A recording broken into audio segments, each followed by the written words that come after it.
All right, so if you're a natural lifter, you feel like you're reaching a plateau, you're not progressing anymore, I've got 7 tips that will help you unlock, all right, and get out of this vicious cycle that you're in, feeling that you're just going to the gym to maintain, all right, because it's not fun just going to the gym years after years and just feeling like you're stagnating, that you're maintaining, that you've reached a plateau and you're basically giving it all this time and giving it all this energy just to maintain. So those 7 tips that I'm gonna talk about, those 7 aspects that you can change right away that will help you get out of this plateau, all right? So natural lifters, don't think that you will reach a time in life where you will just stop the progress at all.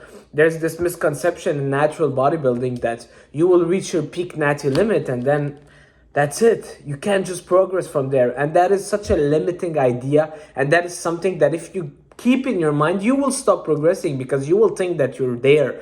All right. But most people haven't reached it. I've got 18 years old that send me messages on Instagram saying, hey, I'm 18. I've reached my peak natty limit.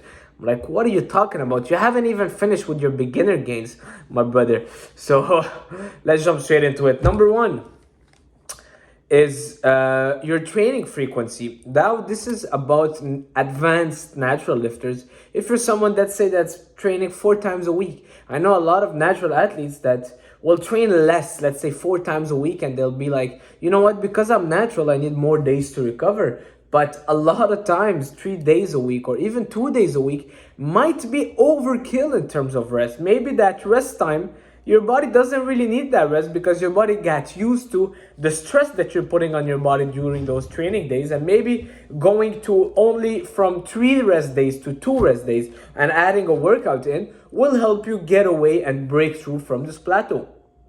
All right, so check your training days. I don't recommend it, but I personally go to the gym 7 days a week.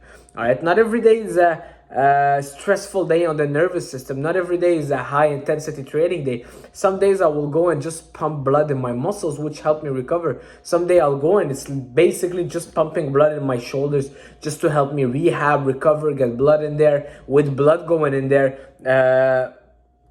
nitric oxide leaves, and then blood brings nutrients, brings some oxygen, and then next thing you know, you're feeling better, you recover. This is active recovery. So I go to the gym 7 days a week.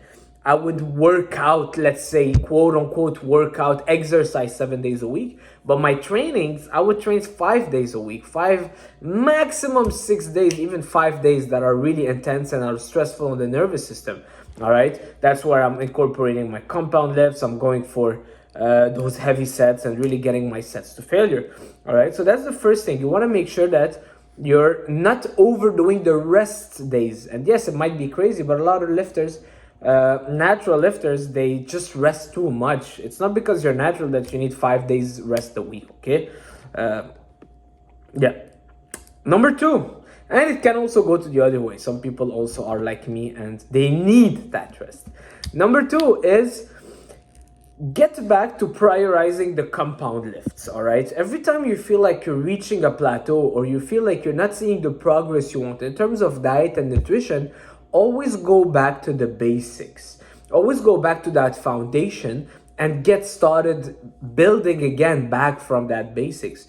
All right, so for example, you're someone that is training your back and for the last year your lats aren't progressing, your back isn't progressing, but you've been doing a bunch of those new TikTok exercises with the cable, lat pull down angled and all those fancy stuff, and you kind of deviated a lot from your basics compound lifts that you used to do, which are maybe your barbell rows, your dumbbell rows, your pull-ups, your dumbbell pullovers, whatever that is the basics, that is the foundation. And for me, the foundation always goes back to the compound lifts because that's where we're working many muscles at the same time, but also we're engaging the muscles in another way with the free weight exercises as a compound lift.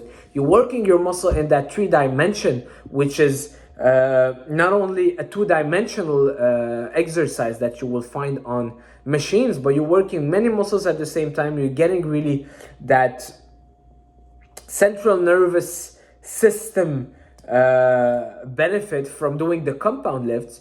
And for naturals, I really believe this has to be the center of your workout. So a lot of people will start deviating slowly from them. So they will switch a dumbbell row, for example, for a cable lat row. And next thing you know, if they've been doing cable rows for 6 months and then they realize, my God, I've lost some thickness in my lats. I wonder why. I've been doing the same movement patterns. Well, go back to the dumbbell row where you're really using a dumbbell and then where you're really working more muscles at the same time, your core is engaged. The barbell row where your whole body is mobilized, where you're adding more weight. And I really believe that those compounds and the basics are the bread and butter for natural lifters. So don't deviate much from the compounds, come back to them and make them again the center of your workouts. All right, and I'm not hating on machines, I'm just saying that it's not an either or, but make sure that the compounds are there and the compounds are really given the attention needed. Number 3, your strength is going down. If you're someone that is a natural lifter, been training for over 10 years, of course, your strength is not always, you're not going to go from benching 2 plates to benching 3 plates in a year. But training your strength, so doing sets of 3 to 5, going for those lower rep sets, is always important, because as naturals, it's very easy for us to lose strength when we're trying to train too much in a hypertrophy style workout. All right, so I'll talk a bit about myself. I'll give you an example. I was doing a lot of machines on my leg days. All right, a lot of machines. I took away the squat, barbell back squat. I was doing a lot of machines. I was going for higher reps. All right, getting ready for my show, a lot of higher reps. I was pumping a lot instead of really using my barbell back squat as I used to with the heavy sets of, let's say, 5, 6, 7, and really putting at least 250 pounds on the bar, 300 pounds on the bar. I don't even know exactly, I go by plates. But yeah, now that I'm getting back to barbell back squatting, I'm barely doing 225. Last week I did 220 for sets of 10, and it felt crazy. All right, I lost so much strength and I had to really rebuild it.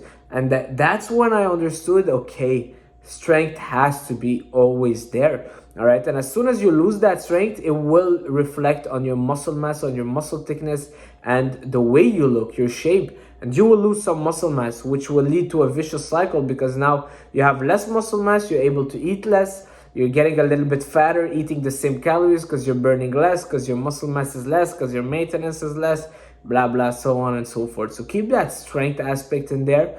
Don't make all your workouts strength, of course, but sets of 5 have to be there on the compound lifts. And that applies on your bench, squat, barbell back squat, overhead press, barbell rows, you know it, shoulder overhead press, this and that. Moving on. Number 4 is, maybe you've been trying to be on a cut for so long, trying to be lean for so long. Maybe it's time for you to go on a little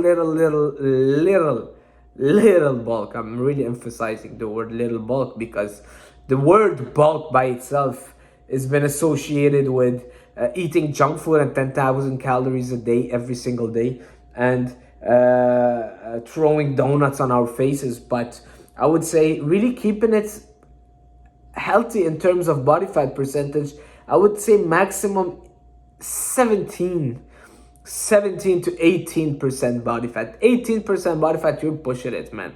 You're pushing it. But that would be beneficial for you just to get back that strength, get back that muscle mass, give your body back more nutrients, because our body, when we're lean for so long, our body's craving food, and when our body's craving food and we're not giving it, metabolism slows down, you start losing muscles, you start losing the shape to your muscles, you just don't feel yourself anymore. All right, you lose that pop to your muscles. When you're lean for too long, it's not healthy neither, it's a stress on your body. All right, so go into a small bulk, a small surplus, where you're giving your body a little bit more calories, and bring it all the way up to 17% body fat and see how you feel. And maybe for most people, going on that bulk will actually help them de-stress a bit, relax, and just the fact that you're relaxing and de-stressing, even if you're not really benefiting from those extra calories and pushing heavier weight, but just the fact that now you're holding on to a bit more fat, your body's able to kind of breathe and relax and not be in that survival fight or flight mode 24/7. Well, this will do you a lot of good. All right, moving on. Number 5 is reevaluating your micronutrients profile, the diet that you're consuming. So for me, I really feel it different when I'm eating beef as opposed to chicken. All right, when I'm eating beef as opposed to tuna cans, when I'm getting my eggs in, my whole eggs, my spinach in, when I'm getting my fruits in, because it's not always about macros, calories, protein, carbs, fats, but about the micronutrient profile. Chicken and beef, they maybe have the same macros if you take a lean cuts on both sides, but beef is so much more superior in terms of micronutrient profile. The vitamin B12, the zinc, the iron, so much more powerful. And as naturals, we do feel those things. Someone that is enhanced will not feel it. You're enhanced, you're Superman. You, even if you're eating, I don't know, the frozen tilapia that's been fished 2 years ago, you're getting your protein, or you're drinking your protein shake, you're still Superman. But for us, switching the chicken for beef, or getting back on eating my red meat after my prep, made me, like, gave me so much more kind of confident in myself. Even when I was lifting, I felt a lot stronger, a lot more powerful. All right, so the micronutrient profile is really something that you want to be looking at. Your diet deeply, not only the macros, but also, are you eating your whole eggs? Biotin, the choline, the vitamin D, the vitamin K present in the yolk? Or are you getting your fats from peanut butter, which is the worst, very not bioavailable, neither protein, neither fat. It's very, very, it tastes amazing, don't get me wrong, but some people switching the egg yolk for peanut butter. What are you doing? All right, you're really not helping yourself, all right, in terms of micronutrients. And that's where, for advanced lifting, that's what we want to start looking at. Okay, moving on. Supplements. Are you taking your creatine? Creatine for me is the #1 supplement. Are you getting enough electrolytes? If you're someone that sweats a lot, if you train first thing in the morning, maybe it's good to consider some EAAs. But those are things that will help you also break through a plateau, believe it or not. Maybe when I'm talking about electrolytes, it means your salt intake. All right, so a lot of people don't consume enough real salt, and they sweat a lot because they think that salt is bad for the body. But salt is a superfood, my brothers. Salt is very important, it's crucial. Your body doesn't produce it, and when you sweat you lose salt, and salt is important for muscle contraction. So now your muscles are not contracting properly. Next thing you know, your bench is going down. Next thing you know, you're losing muscle mass. Next thing you know, you're in a vicious cycle.